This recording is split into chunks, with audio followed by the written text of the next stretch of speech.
श्रीवर्धमानमर्हन्तं नत्वा बालप्रबुद्धये विरच्यते मितस्पष्ट संदर्भन्यायदीपिका। सम्यक ज्ञानाचं सम्यक ज्ञान, सम्यक ज्ञानाने सम्यक ज्ञानाला नाही जाणायचं, ज्ञानाचं करायचंय. त्याच्यासाठी आपल्याला न्याय शिकायला लागतो. वस्तुव्यवस्था नव्हे, न्याय शिकला तर सम्यक ज्ञानाचं ज्ञान होतं. सम्यक ज्ञानाचं ज्ञान झाल्यावर मग आपण त्या सम्यक ज्ञानाद्वारे सम्यक रूपाने वस्तुव्यवस्था जाणू शकतो.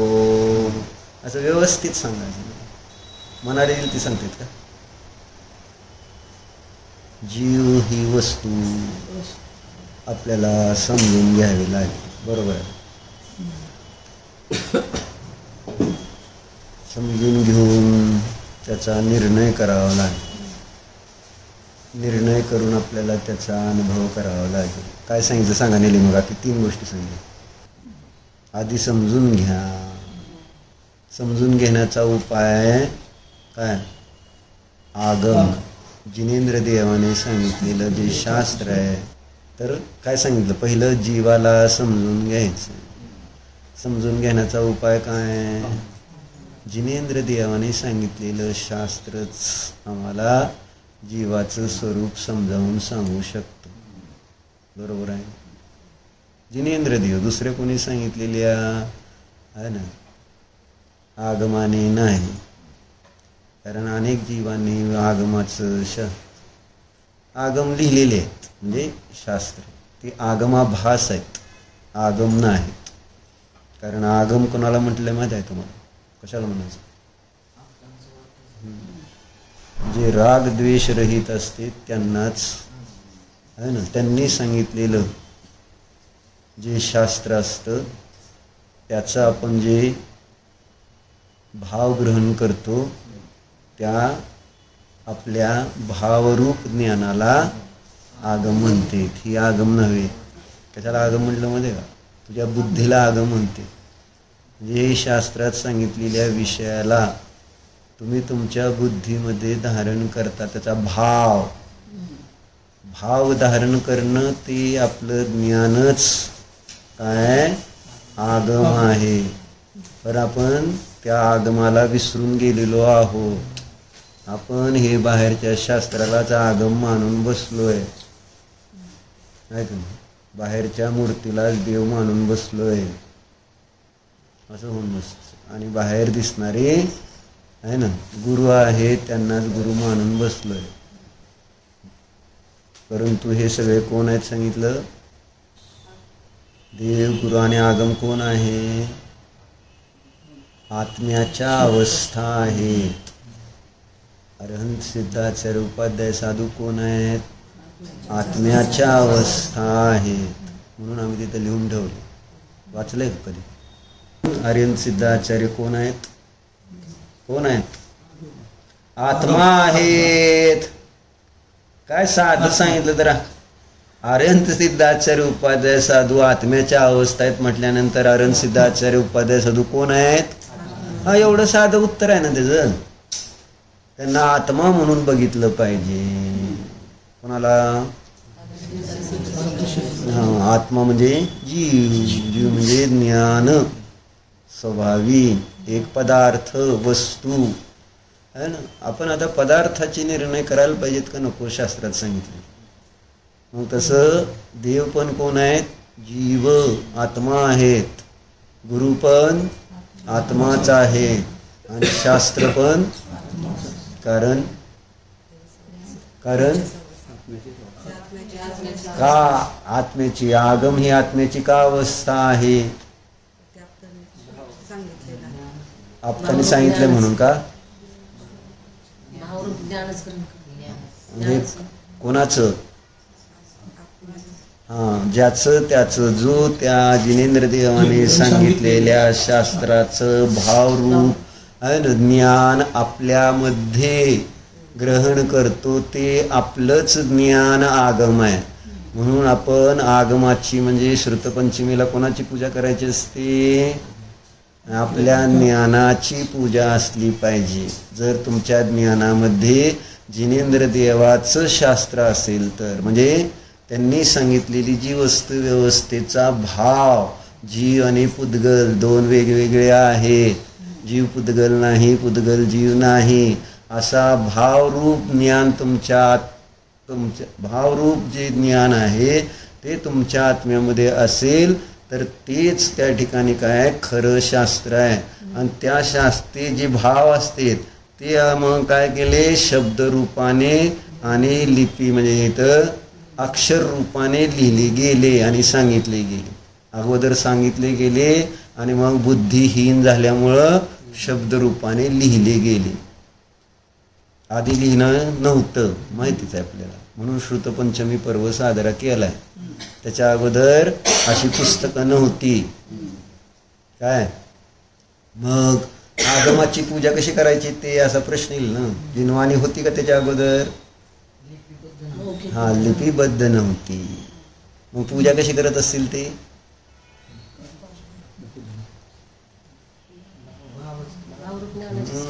भावरूप ज्ञान म्हणजे जिनेंद्र देवाची वाणी आहे ना. आणि त्याचं जे त्या ठिकाणी मग महिमा येत होती, त्या जिनेंद्र देवाच्या ज्ञानाची पूजा केली जात. काय चाललं?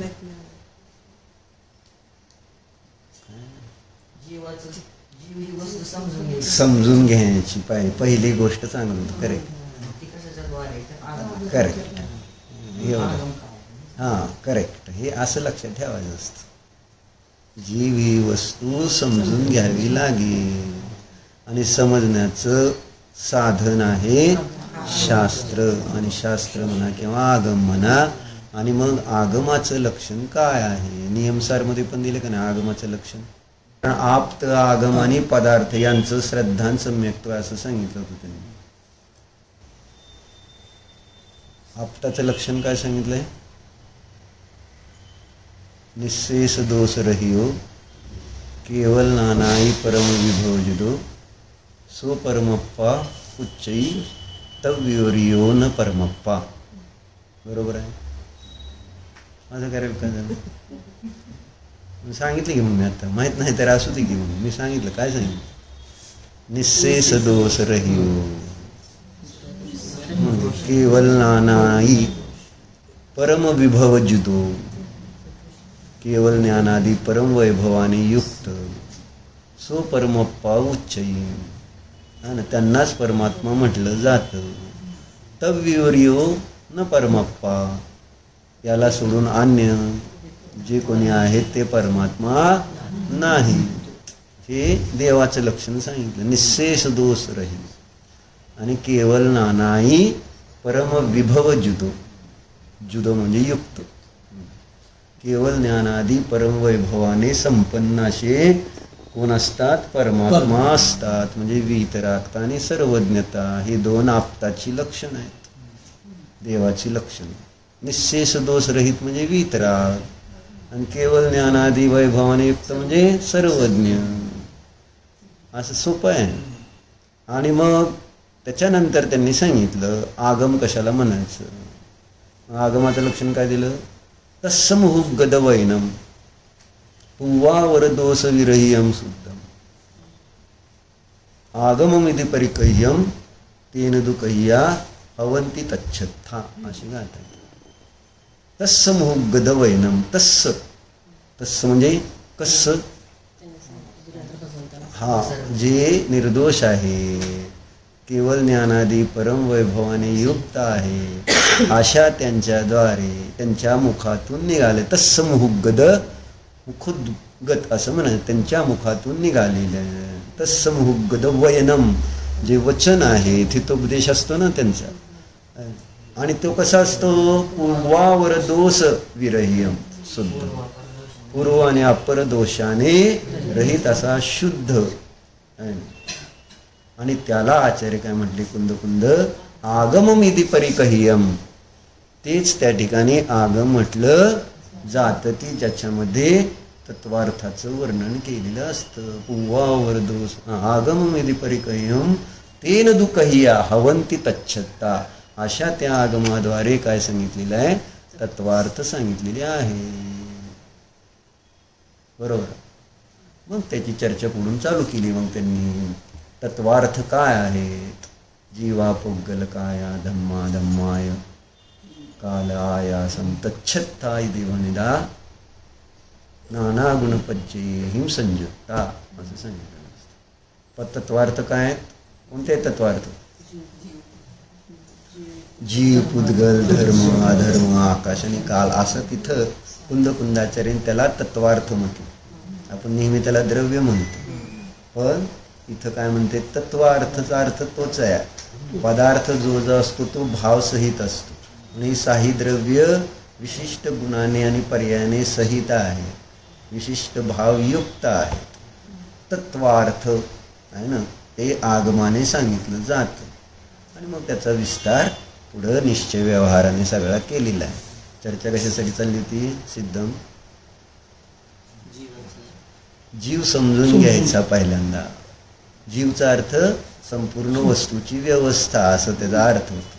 प्रयोजनभूत जीव आहे आपला जीव म्हणून जीव म्हटलं आहे का नाही? आणि जीवालाच पहिल्यांदा समजून घेतल्यानंतर बाकीचे पदार्थ समजले जातील. जीव जर नाही समजला तर बाकीचे पदार्थ समजणार नाहीत. का?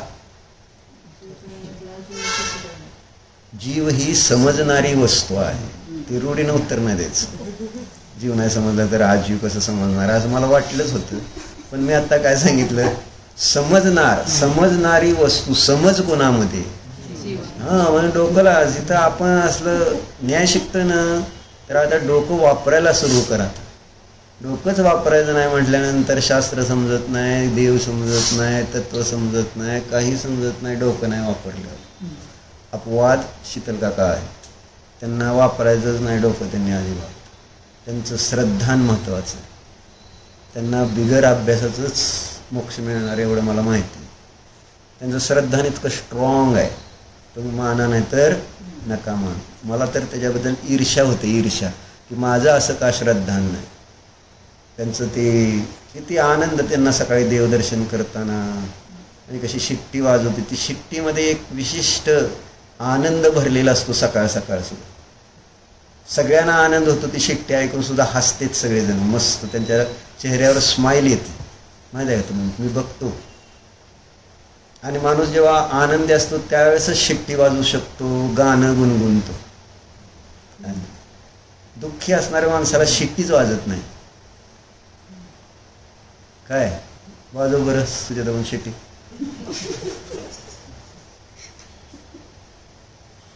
दुःखी माणसाच्या तोंडातनं शिट्टी वाजत नाही असं मला सांगायचं शीतल काका. म्हणून तुम्ही सुखी आहात. जिने यथार्थ स्वरूप जाणलेलं आहे, ज्याला ही होतं त्याला ती आनंदाची शिट्टी येतेच. हे 100% खरं आहे. मग मी काय शिकता? मी म्हटलं काय, मला ईर्ष्या आहे तुमच्याबद्दल. आपल्याला त्याबद्दल पूर्ण अनुभव आलेला आहे. मी मान्य, मी तुमचं त्याच्यासाठीच येडं म्हणून शिट्टी वाजवत नाहीत म्हणून नाही. मग मी आता चेष्टा म्हणजे अजिबात मनातलं सांगितलं. मी पण माझ्या मनातलं सांगतोय. चेष्टा नाही चाललेली. मी काय सांगितलं ते उदाहरण, किंवा गाणं म्हणणं किंवा शिट्टी वाजवणं हे आनंदी मनुष्यच करू शकतो. ज्या दिवशी आतून मन प्रसन्न असतं ना, त्या दिवशीच तोंडातनं शिट्टी येते. त्यावेळेसच तुम्ही बघा गाणं म्हटलं जातं. ज्यावेळेस मन प्रसन्न नसतं त्यावेळेस तसं होत नाही. मग मी ते अजून सांगतोय ना, तुमचं सगळं कौतुक चाललंय ना. तुम्हाला चोराच्या मनात चालणं, तुम्हाला असं वाटतं की माझी शिट्टी म्हणजे माझी निंदा चालली काय. मी निंदा करत नव्हतो, खरं तर स्तुती करत होतो. पण तुमच्या मनात पाप आलं की माझी निंदा करते तुम्ही. हो, म्हणून तुम्ही बोलला मध्ये. नाही तर तुम्ही बसून ऐकून घेतलं असतं. तुम्ही का बोलला मध्ये? जसं त्या दिवशी अभिजितजी बोलले तसे तुम्ही बोलले आज. आहे ना, हे मनात माणसाला असं वाटतं की नाही आपलं पाप सांगतात काय. अरे पाप नाही, मी तुमचं पुण्य सांगायला लागलो होतो. त्याचं पाप सांगत होतो पण तुमचं पुण्य सांगत होतो मी. खरं तर आत्ता काय सांगत होतो मी? चांगलं सांगत होतो. ह्यांना मान्य होतं का ती? त्यांना वाटतं की माझा दोष सांगते, माझी शिट्टी ही म्हणजे असं वाजवणं चुकीचं नाही. मी तर उलट चांगलं म्हणत होतो. शिट्टी वाजवणं घरातल्या लोकांना आवडतं ना आवडतं मला माहीत नाही, पण मला आवडते तुमची शिट्टी एवढं मला माहिती आहे. मी कारण म्हटलं ना तुम्हाला लोकांच्या चेहऱ्यावर सुद्धा आनंद येतो तुमच्या शिट्टीनं. लोक आजूबाजूचे आनंदी होते. आता घरातलेला अतिपरिचय झाल्यामुळं त्यांना आनंद होत नाही असं त्यांचा विचार वेगळा आहे. त्यांच्या अपेक्षेने तुम्ही म्हटलं असतं तर बरोबर आहे. बरोबर आहे का नैतिक? बाबा काय शिट्टी वाजत बसते सारखं असं वाटतं का तुम्हाला? अरे ती आनंदाची शिट्टी असते. तुला येते वाजून दाखव बरं. हां शिकून घे मग. आणि ती शिकून येत नसती, ती येत असते, शिकावं लागत नाही. हां आणि त्याच्यानंतर ते देवदर्शनाला येतात, कधी इकडं येतात, सारखं जय जयकार. सकाळी 3ला उठले 2ला उठले तर भक्तांवर लाव आणि असे भजन असं लावून ध्यान असं त्यांचा सगळा कार्यक्रम. कारण मी शेजारी झोपलेलो असतो त्यामुळं सकाळी सकाळी चांगले आवाज येते. म्हणजे देवाचे भजनं वगैरे सकाळी वगैरे लावून ठेवते, ध्यान असं सकाळी. मग जाणार शेतात मस्त ध्यान करणार, आंबे पण काढते, त्यांचा व्यवहार पण बरोबर आहे ना. पण तिथं जाऊन ध्यान करणार अगोदर. मग असा एकदम सकाळी सकाळी इतकी फ्रेश असते, ती एकदम मूडमध्ये असते सकाळी. जसं जसं दुकानात मुलगा आला तसं तसं मूड कमी होत जातो त्यांचं. बरोबर आहे का? आणि गिरायक, आणि एखादं गिरायक जर त्यांच्याकडनं घेत नाही सामान रोजचं तर मग त्यांना त्रास होऊ लागतो. बरोबर आहे का? म्हणजे गिरायकाने जाऊ नये, त्यांना गिरायक त्यांना नाराज करायचं नाही अजिबात. का चाललाय तू माझ्या दुकानातनं असं सगळ्यालाच वाटतं आणि त्यांना पण काय अपवाद नाहीत. ते सांगायचं काय आपलं चाललेलं श्रद्धा. म्हणून म्हटलं ईर्ष्या आहे त्यांच्या श्रद्धेची, तशी आपली श्रद्धा पाहिजे. दृढ श्रद्धा. किती कळतं ह्याला नाही महत्त्व, पण श्रद्धाने इतकं जेवढं कळलं त्याच्यावर श्रद्धानं असं पक्का आहे की इदमेव ईदृशमेव न अन्यत् नान्यत्. असं एक श्रद्धा. तलवारीच्या धारेवरील पाण्याचा थेंब जसा निश्चल असतो असं म्हणता वरची वेळ म्हणतात. रत्नाकरण म्हटलं की नाही मला आपलं काय म्हटलं इदमेव ईदृशमेव त्याच्यात दुसरी ओळ ही आहे का? सांगा की मग. उदाहरण त्याच्या पुढे उदाहरण दिले का? तलवारीच्या धारेवरील थेंबाप्रमाणे निश्चल. म्हणजे असंच आहे ते लिहिलेलं. तलवारीच्या धारेवरचा थेंब इतका निश्चल असतो का थेंबापेक्षा, असंच उदाहरण त्याला आले. तुम्ही अभ्यास केला जास्त, मी रत्नाकर साहेबांचा अभ्यास नाही केला. असं दृष्टांत दिलाय का? बघावं लागेल मला आता परत त्याच्यावर. तुम्हाला येत असलं तर सांगा, नाही तर ज्ञानावरण कर्म बांधचा मला.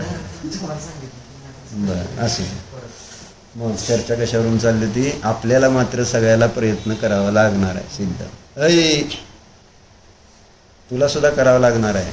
तू समजू नको, तुला जरा साधा असला बोळा असला महाराज होणार असला तरी तुला अजून बाबा एवढं श्रद्धान नाही. एवढं मी सांगतो, दुकानात गेला की तू पप्पासारखाच होतोय, तुला बाकी कायच कळत नाही.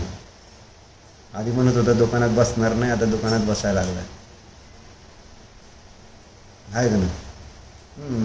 हळूहळू मग बाबा पप्पाला पण मागं टाकशील दुकानदारीत, नाही द्या. कारण ते संस्कार असतात आणि त्यामुळे लवकर ते येतं. आणि हे संस्कार कमी असते त्यामुळे हे लवकर विसरून जातं. शास्त्र लक्षात राहते का नाही? पण दुकानातले दर मात्र किती वस्तू आहेत आणि सगळे लक्षात येत त्याला. म्हणजे थोडं थोडं आहे म्हणतो पण सगळं येतं त्याला. असं पहिलं काय झालं आपलं? जीव समजून घ्या, समजून घ्या, वस्तू स्वभाव समजून घ्या. आणि समजून घेण्याचा उपाय आगम आहे. आणि आगमाचं स्पष्टीकरण करण्याचं प्रयोजन आहे तेव्हा कुठलंही शास्त्र नाही. म्हणून आज सकाळी ज्ञानारणचं ध्यानाचं स्वरूप वाचताना त्याच्यामध्ये त्यांनी तेच दिलेलं आहे की इतर लोकांना ध्यान होऊ शकणार नाही.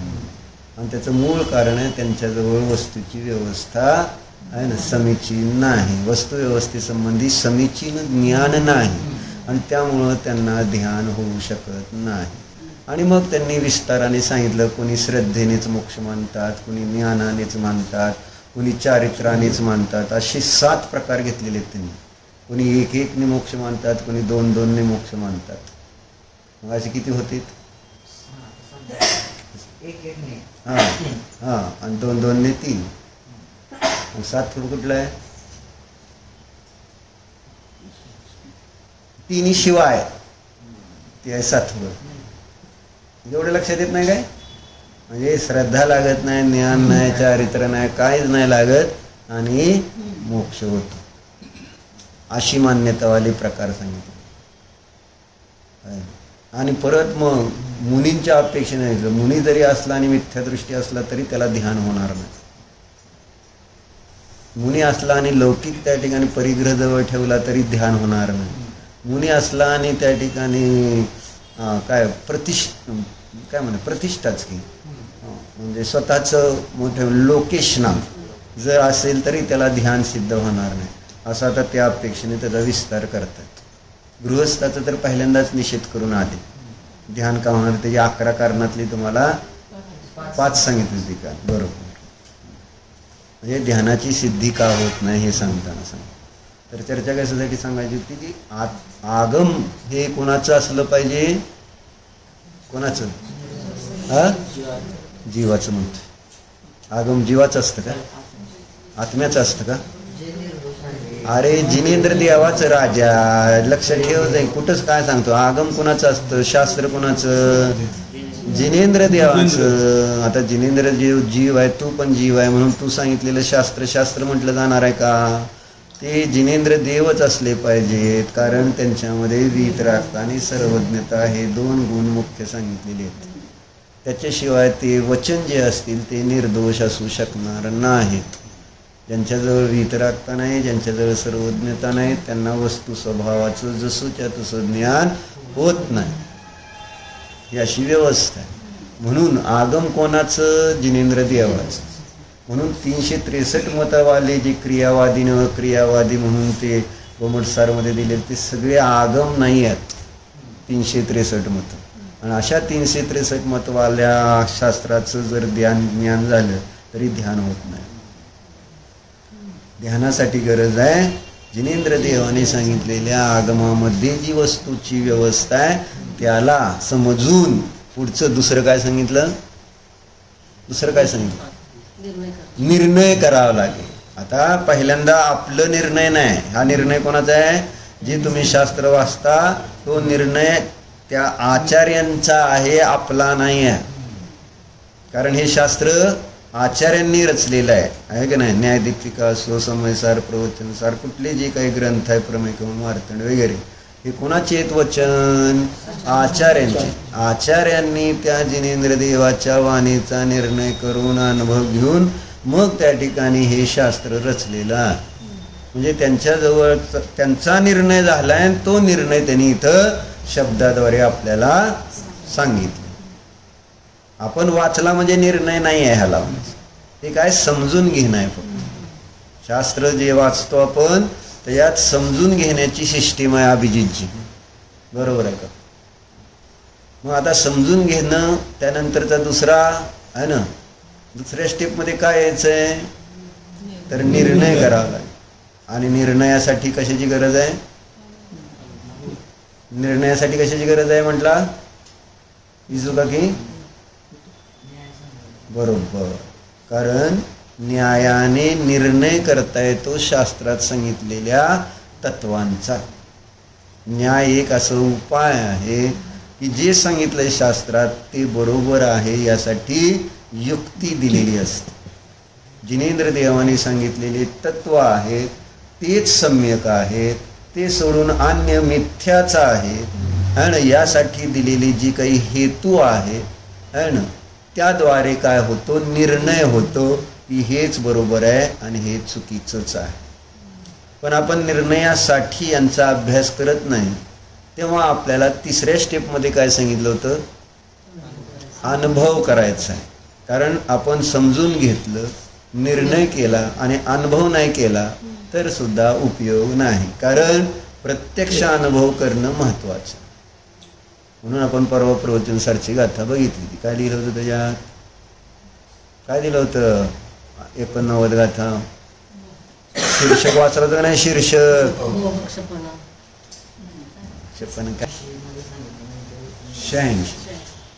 मध्ये आगमाभ्यास, स्वप्रज्ञान परमेश्वर. हो, मग त्याचं शीर्षक काय नाही? हां काय त्याच्यावर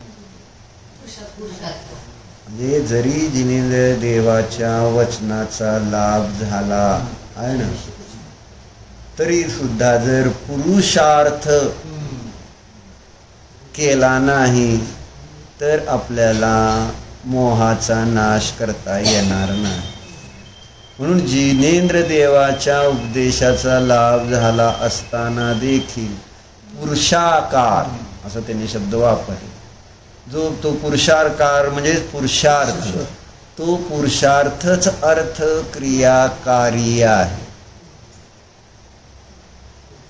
ते महत्वाचं विसरलं. नुसतं बाकी सगळं मोहक्षपण आणि जिनेंद्र देवाचा लाभ त्याचं काय, त्या गाथेच्या शीर्षकाचं इम्पॉर्टन्स होतं पुरुषार्थाची अर्थक्रिया. तो आहे अनुभव. जर आपण पुरुषार्थ करत नाही जिनेंद्र देवाच्या उपदेशाला ऐकून त्याचा निर्णय करून अनुभव करण्याचा, तर आपल्या मोहाचा नाश होऊ शकत नाही. कारण जिनेंद्र देवाने सांगितलेलं जे आगम आहे त्याच्यामध्ये स्व आणि परतत्व सांगितलेलं आहे. पण त्या स्व परतत्वाला आपण वाचलं की निज जीव जो आहे ते स्वतत्व आहे आणि त्याला सोडून बाकी सगळं विश्व परतत्व आहे असं स्व आणि परतत्व जाणलं. परंतु तिथं त्यापुढं आपण पुरुषार्थ तसा अनुभव करण्याचा की हा निज ध्रुव म्हणजेच मी आहे आणि बाकी सगळं पर आहे. आणि ही श्रद्धा तिथं चांगली.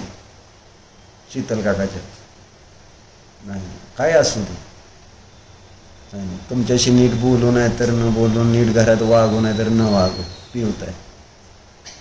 कारण घरातल्या लोकांना असं वाटत असतं, घरातल्या लोकांना व्हॅल्युएशन नसतं खरं सांगायला. जसं माझं असू दे नाही तर अभिजितचं असू दे, आणि प्रत्येकाचं तुमचं तुम्हाला वाटतं का त्याच्यासाठी तुमची किंमत होती म्हणून तुम्ही एवढं सगळं करता आणि तुमची व्हॅल्युएशन किती आहे काय बघतो असं, किंमत किती आहे त्यांची. साधा एक निप्पल मिळा ना उगाच चाललंय परत अजून काहीतरी चिडचिड म्हणचे नाही. आता काय म्हणायचा नाही तो, आता सगळं सोडून म्हणजे इतका दामट तुम्ही. त्या दिवशी पण त्याला दामटलं का नाही, बॅक ऑफ द माइंड. मला ती सवय आहे तशी. एकदा कुठंतरी प्रॉब्लेम आणि तुम्हाला इथं बोलायची संधी नाही, मला संधी कायम मिळते आणि तुम्ही समोर बसला की मी ती काढणारच. आता बहुतेक ते मरेतोपर्यंत निघेल कदाचित. तो आपला तर त्याचं प्रायश्चित्त म्हणूनच आपलं ऐकत जा. हां असू दे, आता आपण चुकलोच तर आता ऐकून घेण्याशिवाय पर्याय का मला सांग. म्हणजे ऐकून ऐकून आपल्याला कळेल किंवा आपण असं परत बोलायचं असतं. बरोबर आहे का नाही? सगळ्यांना विचारून ठरवतो ना बरोबर आहे का चुकीचं. तर काय झालं होतं, पुरुषार्थच अर्थक्रियाकारी आहे. म्हणजे जसा सिद्धमचा पुरुषार्थ शिकायचंय तर तो अर्थक्रियाकारी. नैतिकला शिकायचंय का नाही, आता ते तू ढकललंय ती का मनाने येतोय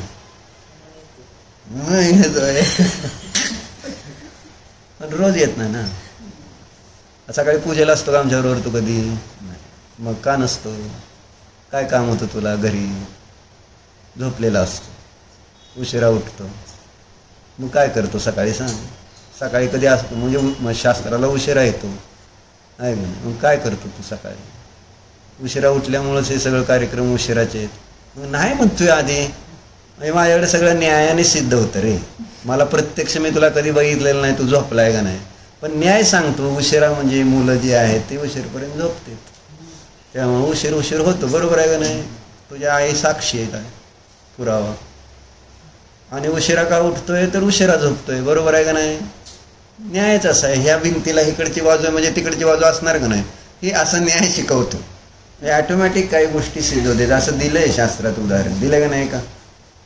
परीक्षा मध्ये सूत्रच आहे, जर या भिंतीचा इकडचा भाग आहे तर तिकडचा भाग पण अवश्य असला पाहिजे. दिसत नाही तिकडचा भाग पण निर्णय करता येतो ना न दिसणाऱ्या गोष्टींचा. ही आहे न्यायाची मज्जा. म्हणजे ह्याच्यात तुम्हाला थोडंसं एक बुद्धीला चालना मिळायला लागली, मग यात एक थोडासा एक आनंद येऊ लागतो समजायला लागल्यामुळं. कर्णाणयोग मध्ये ते गणित सोडवताना ज्याला इंटरेस्ट आहे गणितामध्ये वगैरे तर त्याला तसा आनंद येऊ लागतो. असं आहे तसं आहे. आणि ते करता करता मग त्याला कर्माच्या स्थिती अनुभाग किंवा जे काय गुणस्थानानुसार मार्गस्थानानुसार मग हळूहळू त्याला सगळं असं विश्व खुलत जातं. त्यामुळं कर्णयोगाचा आनंद वेगळाच येतो कर्णयोगवाल्यांना. न्यायाचा एक विषय असा आहे की त्या पद्धतीने त्याचा आनंद आहे. प्रथमयोगाचा विषय ह्यांच्यासाठी तो एक आनंद वेगळाच आहे श्रद्धेचा. म्हणजे त्यांचं ते वैभव तीर्थंकरांचं वगैरे वाचून ऐकून आहे ना, आणि नरक आदी दुर्गतीचं वर्णन ऐकून वगैरे त्याच्यात पापाचं फळ वगैरे ऐकून पुण्याचं फळ ऐकून त्याची एक मज्जा वेगळीच असते. आणि ज्यांना आचरण करायचं चारित्र्य पाळायचं असतं त्यांना ज्यावेळेस चरणानुयोग वाचला जातो त्यावेळेस त्यांना ते वाचताना आनंद येतो. प्रत्येकाचा आपला आपला क्षयक्षम, त्या क्षयक्षमानुसार त्या त्या विषयाचा अभ्यास त्याचा भाव समजतो त्यावेळेस आनंद येतो. म्हणजे प्रत्येक विषयाचा अभ्यास करताना त्याचा भाव पकडल्याशिवाय आनंद येत नाही. आणि आमच्याकडं पूर्वभावात कुठल्या ना कुठल्या अनुयोगाचे संस्कार आलेले असते. त्यामुळं त्या विशिष्ट अनुयोगाचा थोडासा अभ्यास केला तरी त्याचा विशेष क्षयक्षम होतो. जसं आता काही लोक अपवाद असतात वियोगासारखे, त्यांना चारी अनुयोगाचा आहे ना विशेष ज्ञान आहे ना. मला थोडंसं न्यायाचं थोडंसं कळतं.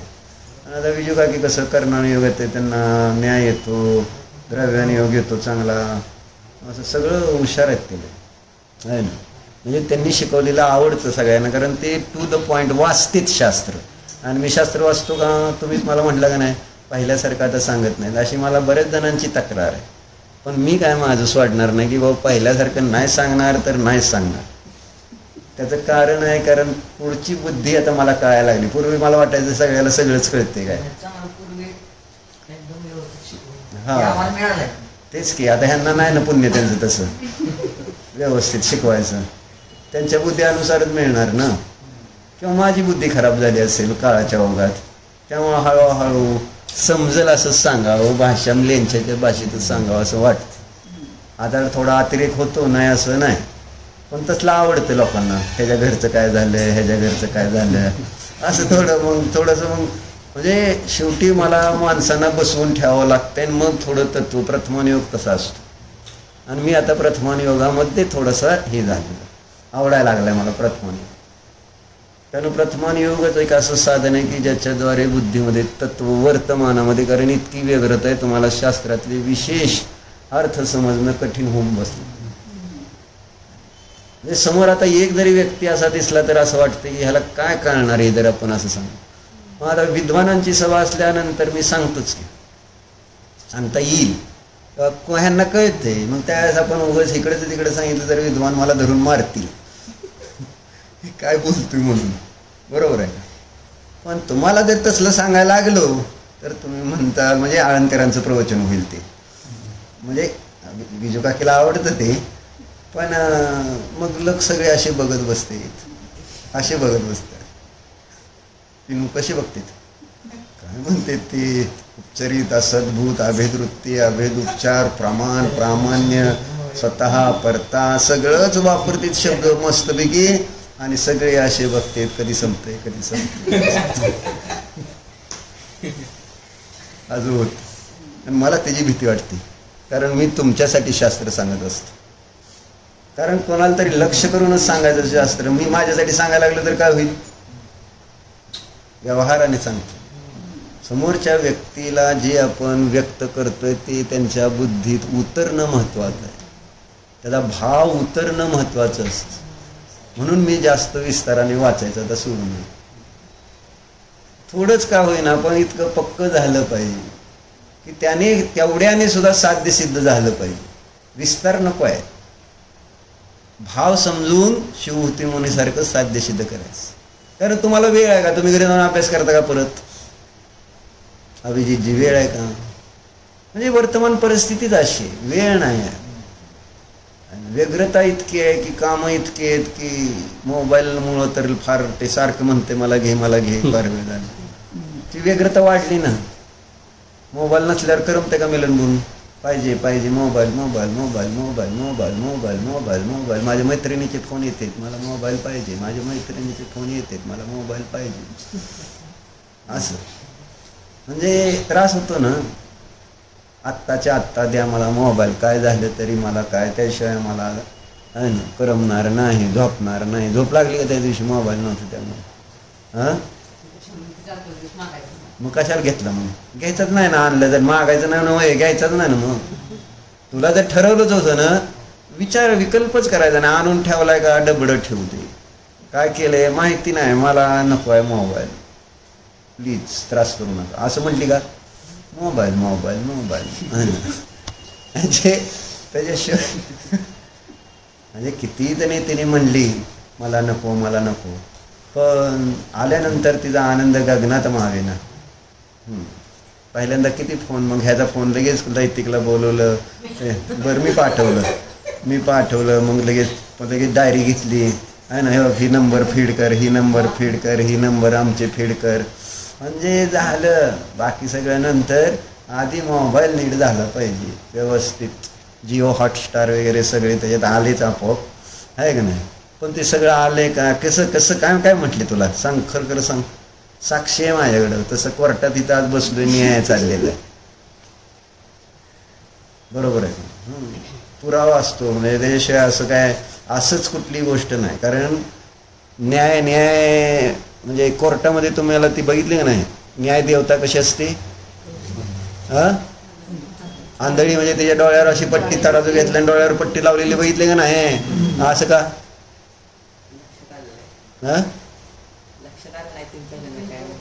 बरं असू दे, पण तसं का लावलेली असती पट्टी डोळ्यावर त्या बाईच्या, आणि असा तराजू हातात घेतलेला का दाखवलेला असतो कोर्टामध्ये? न्याय देवता तिचं नाव आहे, मग तिच्या डोळ्यावर पट्टी का बांधते? तर योग्य नाही म्हणजे काय सांगायचं, म्हणजे गोष्ट सांग कापूस कांड्याची, काय सांगायचं विचारतोय मलाच. समान न्याय भेटला का ते मग डोळे बांधल्यावर समान न्याय होतो का?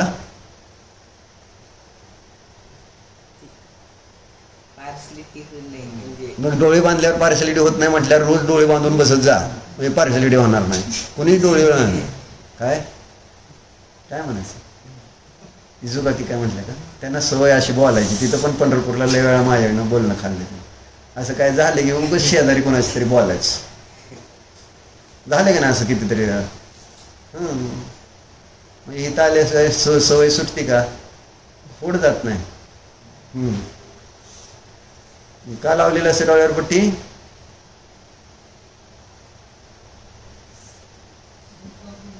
हा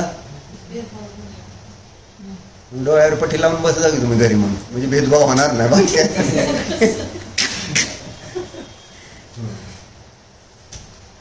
अभिजितजी, अरे त्या न्यायदेवतेला जी काही कोर्टामध्ये केस आलेली आहे त्याच्यातली एक ही गोष्ट माहिती नसते. तिला काय प्रत्यक्ष असते का कुठली गोष्ट? कोर्टात कुणाचे कसले कुठले केसेस येतात त्याच्यातले कुठलीही गोष्ट त्या प्रत्यक्ष नसती, सगळी परोक्ष असते. आणि मग तिथं कस लागतो न्यायाचा. म्हणजे आंधळी असते, आता जर प्रत्यक्ष दिसल्यानंतर न्याय द्यायला काय अवघड आहे? न्याय द्यायचं म्हटलं तर समोर मला दिसतंय हे काय करते हे काय करते, त्यावेळेस न्याय देताना आपल्याला स्पष्टता राहते का नाही, हे जो बरोबर आहे आणि हे जो चुकीचं आहे म्हणून. पण न्यायदेवतेला हे माहिती आहे का काय? त्याच्या परोक्ष घडलेलं आहे ना सगळं. न्यायदेवता सर्वज्ञ आहे का? नाही. मग तिला डोळे झाकलेत म्हणजे तिला सगळं आता पुराव्यावर डिपेंड असतं तिचा सगळा न्याय. म्हणजे युक्तीवर अवलंबून. पुरावा म्हणजे युक्ती. तुम्ही त्या तुमच्या आहे ना केस संबंधी काय युक्तिवाद देता, कारण शेवटी युक्तिवादावरच न्याय चालतो. म्हणून न्याय देवता आंधळी दाखव, कारण तिथं प्रत्यक्ष काही नसतं. तिथला म्हणजे बहुलतेने बहुभाग विषय परोक्ष असतो न्यायासाठी. म्हणून ती देवी डोळेला पट्टी बांधलेली. जर पट्टी काढली तर तिला डोळे असतील बरं का, नाही तर तुम्हाला वाटलं आंधळी आहे काय. पट्टी लावलेली आहे, डोळे असून पट्टी लावलेली आहे, वर्ण वेगळी काळी पट्टी. त्याचा अर्थ तिला प्रत्यक्ष काय नाही आहे. तुम्ही युक्तीनं तुम्हाला जे काय सिद्ध करायचं ते सांगा, त्याच्यातली ज्याची युक्ती प्रबळ आहे. म्हणून परीक्षेचं लक्षण करताना काय दिलेलं आहे?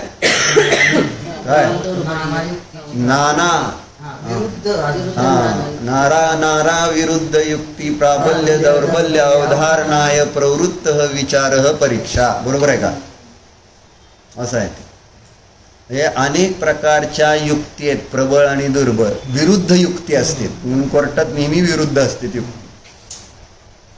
त्याच्यातली मग कोणती युक्ती बरोबर आहे आणि कोणती चुकीची आहे असं काय नियम नसतो की ज्याने दुसऱ्यावर केस केलेले तो निर्दोष असतो. आहे का? जो ज्याच्यावर केस केली तो सुद्धा निर्दोष असू शकतो. मग बरोबर कोणाचं? असं नाही की केस करणारा बरोबर आहे आणि ज्याच्यावर केस केलेले तो चुकीचा आहे, असं प्रत्येक वेळेस नसतं. म्हणून दोघांना बाजू मांडायची संधी कोर्टात आहे. चुकीची बाजू असू दे त्याने पण आपली बाजू मांडावी आणि आपण घरी मांडतोच. चुकीचं असलं तरी बरोबर सिद्ध करत असतो का नाही? सगळं मिळून पुन्हा आपण होय म्हटली बरोबर. तिला कळलंच नाही आपण काय म्हणतोय. ती मी काय म्हटलं तुला कळलं का? आपलं चुकीचं असलं तरी सुद्धा आपण आपलंच बरोबर आहे असं सिद्ध करण्याचा प्रयत्न करतो का नाही घरात? आहे की नाही? तेच सांगायचं. असंच चाललेलं असतं घरात. आणि जे बरोबर आहे ते पण आपली बाजू बरोबर आहे असं मांडतो का नाही अभिजित तू? मग आता कोणाचं बरोबर, तुझं का त्यांचं? कसं ठरवायचं? म्हणून त्याच्यासाठी लागती बुद्धी, न्याय लागतो. तिथं अन्याय व्हायला नाही पाहिजे. कारण बरोबर म्हणून आपलं शास्त्र न्यायशास्त्र आहे ना, त्याच्यामध्ये जी युक्तीमध्ये जे युक्ती म्हणजे जे अनुमान तर्क जे आहे ना, त्याच्यामध्ये जो साध्य साधनाच्या अविनाभावाची चर्चा केलेली आहे, त्या अविनाभाव संबंधाचं जे इतकं महात्म्य म्हणजे ते लक्षण जे आहे, त्याच्याशिवाय तुम्हाला कुठलंही परोक्ष वस्तूचा निर्णयच करता येणार नाही सम्यक. इतकं इम्पॉर्टन्स आहे त्या साधन साध्याच्या संबंध, अविनाभाव संबंध. अन्यथा अनुपत्ती ज्याला लक्षण म्हटलेलं आपल्याला. असं नसणार तर असं नसणारच आहे ना. साध्याच्या अभावामध्ये साधन नसणारच. अग्नी नसेल तर धूर नसणारच. ह्याला म्हणायचे अन्यथा अनुपत्ती. आणि असं आपण न्यायामध्ये युक्ती अंतर्गत लक्षण केलेलं आहे त्या अनुमान वाक्यामध्ये हेतूच. कारण त्याद्वारेच आपल्याला निर्णय करायचे. म्हणून आज जीव परोक्ष आहे.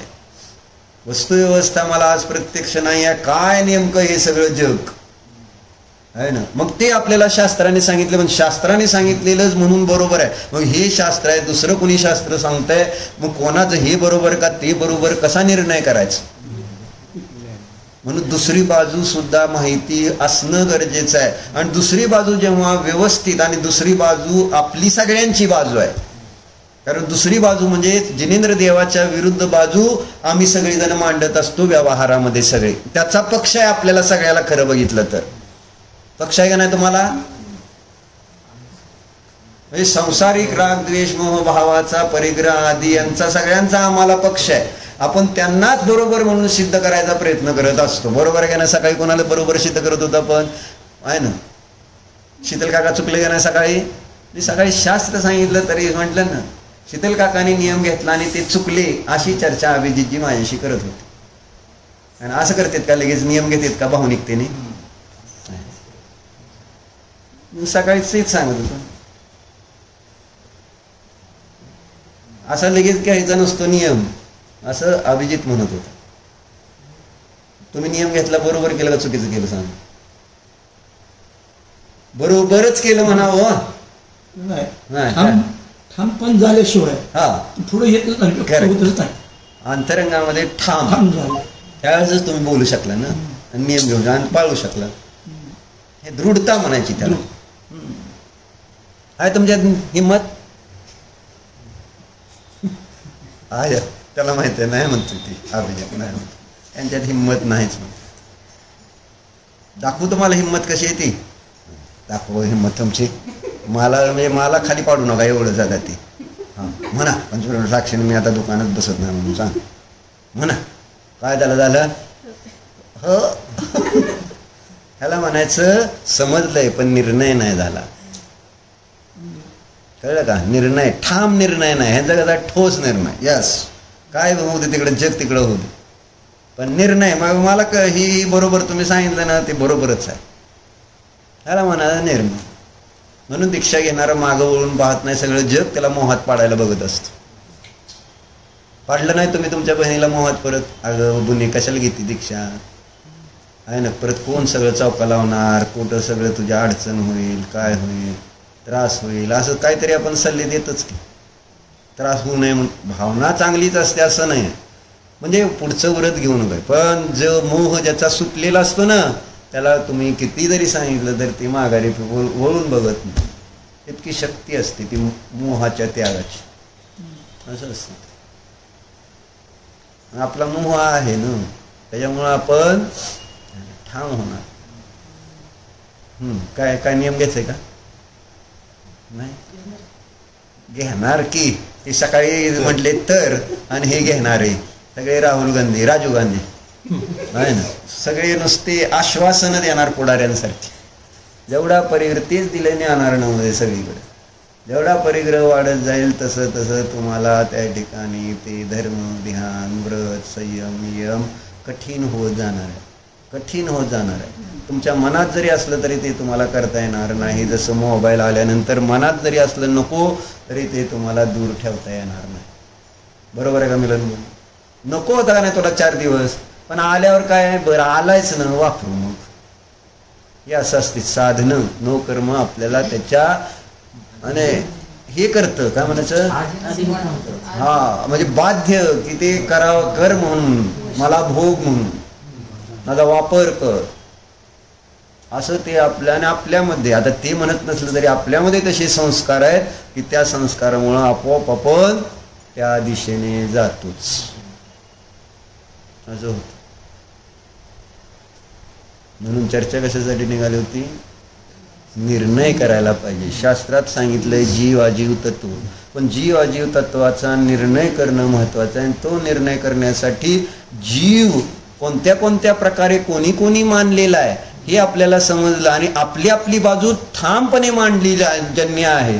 त्याच्यासाठी युक्ती दिलेली आहे की असा जीव असतो, अन्य प्रकारे नसतो. आणि मग आचार्य आपले त्या देवाने सांगितलेलं जे जीवाचं स्वरूप आहे तेच बरोबर आहे, आणि ते का बरोबर नाही हे वास्तव त्यावेळेस न्यायग्रंथ माझी श्रद्धा दृढ होण्यामध्ये आणि कारण ठरतं. म्हणजे माझ्या श्रद्धेला ढळू देत नाहीत स्वभावापासून.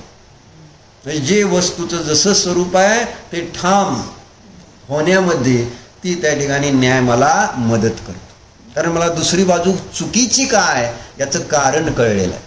मला आज दुसरी बाजू चुकीची आहे याचं कारण नाही कळलेलं, आणि कारण नाही कळल्यामुळं आपलं मन पुन्हा तिकडं स्खलित होतं संस्कारामुळे. कारण आपलं पक्क नाही झालेलं की हे चुकीचंच आहे म्हणून. आणि म्हणून म्हटलं सगळं जगामध्ये जी मान्यता आहे जीवादी संबंधी ती आमची इंद्रिय ज्ञानी सगळ्या जीवांची मान्यता असते. ते पक्ष आपण जेव्हा वाचतो कोणीतरी मांडलेले आहेत त्यावेळेस आपल्या मनात गुदगुल्या पण होते थोडेशा, हे बरोबर सांगितले बरं काय, असं आहे असं थोडं. आणि जेव्हा परत आचार्य सांगतील अरे असं हे चुकीचं काय, जसं इंद्रिय सुख सुख नाही हे ज्यावेळेस आपल्याला सांगितलं जाईल, पण ते आपण किती किती त्याच्यात बुद्धी लावलेली असते. इंद्रिय सुख सुख नसतं म्हणून आपण बुद्धी नाही लावलेली, आपण फक्त वाचलंय. जरी युक्ती दिलेली असेल, काय लगा चेहरा केलाय तू, हा कुठं मैत्रीला गेल्यासारखा चेहरा करून बसलाय, सांगतोय काय, चेहऱ्यावर उत्साह कसा पाहिजे, हा कटाळ्याने बसलाय. तर काय सांगतोय, इंद्रिय सुख सुख नाही आपल्याला किती चांगल्या पद्धतीने पटवून दिले. शरीर हे असुची अपवित्र अनित्य शरण आहे, या सगळ्या गोष्टी किती आपल्याला चांगल्या पटवून दिल्या म्हणून आपल्याला पटले. परत त्याला नटवायचंच, असुची असलं तरी नटवायचंच. त्याच्यासाठी होऊन द्या खर्च, काय खर्च झाला तर चालतोय, पण नटवा. असुची आहे अशी श्रद्धा की ह्याला काय नटवायचंय, किती नटवलं तर काय, कसला चष्मा घातला तुम्ही तरी तसंच दिसणार आहे, जसं आहे तसंच बाकी. बरोबर आहे का? पण माणसाला असं वाटतं वेगळ्या टाईपचा चष्मा घाललेला, वेगळ्या टाईपचं नथनी घालते, वेगळ्या टाईपचं मंगळसूत्र घालते, वेगळे कपडे. पंजाबी घातलं तर तुम्ही उद्या पंजाबी होणार नाही. संस्कार कसे झाले आपल्याला ते करताना कळलं नाही. डान्स करताना रौद्रदान केलं, आनंद आला, नाचला, पंजाबी डान्स बघणाने पण. आणि उद्या मरून जर त्या धर्मामध्ये जन्मला तर काय होईल, मांस खाचाल, दारू पिचाल, तुम्हाला धर्मच कळणार नाही, काय जीवन आजीव कळणार. माझ्या फक्त थोडा तुम्हाला त्या पंजाबी डान्सचा आनंद घ्यायचा आहे म्हणून. पण ते संस्कार आपल्याला कळले, असे चुकीचे संस्कार पंजाबीचे होते. नाचा ना, तुम्हाला काय नाचायचे, पण त्याला पंजाबी डान्स, परत तसले पंजाबी वाजवणारे आणि त्या ढोलावर बसून नाचणारे. अजून ढोलावर बसवतात का नाही, ते बसवतात ना. मी बघितलं तर कोणाच तरी लागणार असं ढोलवर बसतंय, मग तिथं पण नाचायचं असं कसं त्याला माहित असेल. बोलत नाही का तू असं करत म्हणून बरं म्हणत जा की मग नुसतं बरं. तुम्ही म्हणता ना जितू मामा तुमचं सगळंच बरोबर आहे आणि काय हरकत नाही. आपण कळत नकळत सगळ्या अशा गोष्टी करत असतो. म्हणून आपल्याला सावध व्हायला पाहिजे. आणि ती सावधानता आपल्या ह्याच्यात बुद्धीत केव्हा राहील, जर निर्णय पक्का झाला तर आपल्याला पुन्हा आपल्या श्रद्धेपासून कोणी दूर करणार नाही. आपली श्रद्धा आपल्याला मोक्षाला घेऊन जाईल. कारण सम्यक्त्व अनेक वेळा सुटतंय. परवाच वितरा बहिणी दाखवलं मला. आणि महाराजजी हे नेहमी सांगायचे, पल्ल्याला असंख्यात वेळा पल्ल्याला असंख्यातला भागायचं आणि तेव्हा आणि ते प्रथमोपशम सम्यक्त्व सुद्धा सुटतं. प्रथमोपशम सम्यक्त्व तुम्हाला काय कळतंय का? प्रथमोपशम सम्यक्त्व काय असतं म्हणजे त्याच्यात तुकडे झालेले आहे, ते तुकडे होते माहिती ना, परत मागे येणार आणि त्याचं उद्वेलन झालं पाहिजे. म्हणजे त्याच्यासाठी किती मोठा काळ जातो. परत दुसऱ्यांदा प्रथमोपशम होत नसतं लगेच, मध्ये असंख्यात वर्ष जाते प्रथमोपशम सम्यक्त करायला. दुसऱ्यांदा क्षयपशम सम्यक्त होईल लगेच, पण प्रथमोपशम सम्यक्त व्हायला एवढा मोठा काळ जातो असं सांगितलं. म्हणजे मिथ्यात्वात जाणार जी सम्यक प्रकृती आहे आणि सम्यक मिथ्यात्व प्रकृती आहे ती पुन्हा मिथ्यात्वात त्याच्या प्रकृती पुन्हा मिसळणार.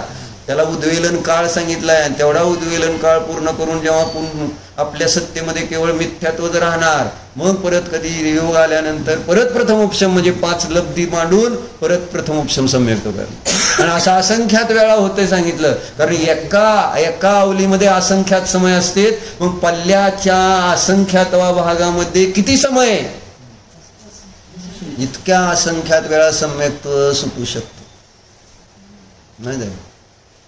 आणि सम्यक्त्व सुटल्यानंतर काय होऊ शकतं हे माहिती आहे आपल्याला. कुठं कुठल्या गतीमध्ये कसलं दुःख भोगावं लागलं. परत आज म्हणतील काय वाचलं नाही तुम्ही शास्त्राचं, लय मला पकडते सारखं आहे ना. म्हणूनच मी त्यांना शास्त्राला बसवतो, म्हणजे सुधारतो मी. बाकी काय नाही. आज नाही पण उद्या नक्की वाचतो. तुम्ही काय काळजी करू. नाही तर आज वाचा म्हटलं तर मी वाचू शकतो, मला वेळ आहे. पण तुम्हाला ह्यांना जाऊन स्वयंपाक करायचं मला दोष लागतो म्हणून पाठवतो. कारण मी महाराजांचा शिष्य आहे. महाराजांनी बरोबर टाईमला सोडायचे. अंतर्मुहूर्तात जेवण सगळ्यांचं झालं पाहिजे. त्याच्याआधी अंतर्मुहूर्ताआधी बायकांना शास्त्राला सोडायचं. कारण 48 मिनिटं तर स्वयंपाक करायला लागतील असं धरून चला.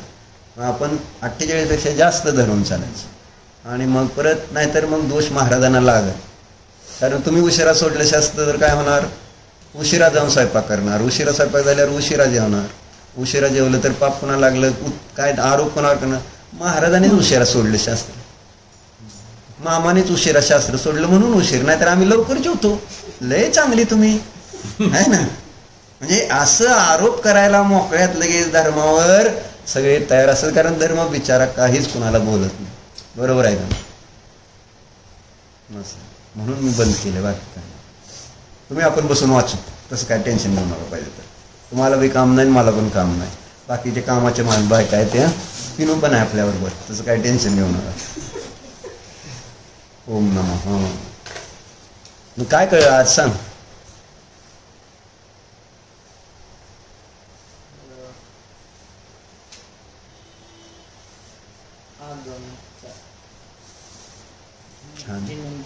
बरोबर आहे.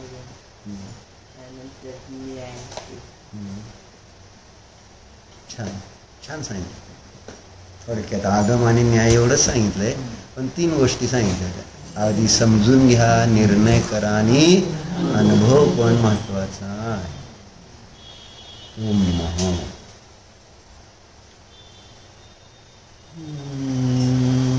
पिनो सांग ध्यान.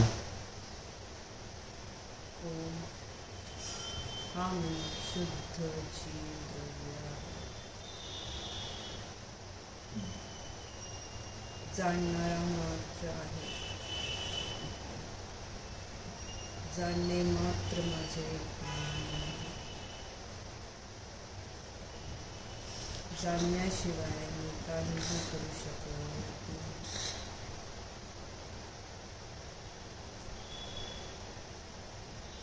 मी ज्ञानानंद स्वभावी आहे. मी शांत परमशांत आहे.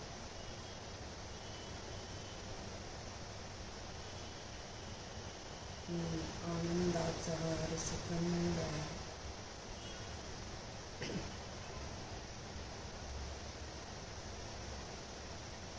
अनंत गुण हेच माझे खरे वैभव आहे.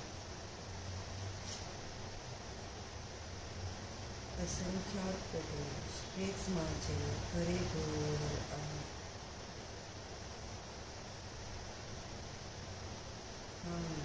आहे आहेच.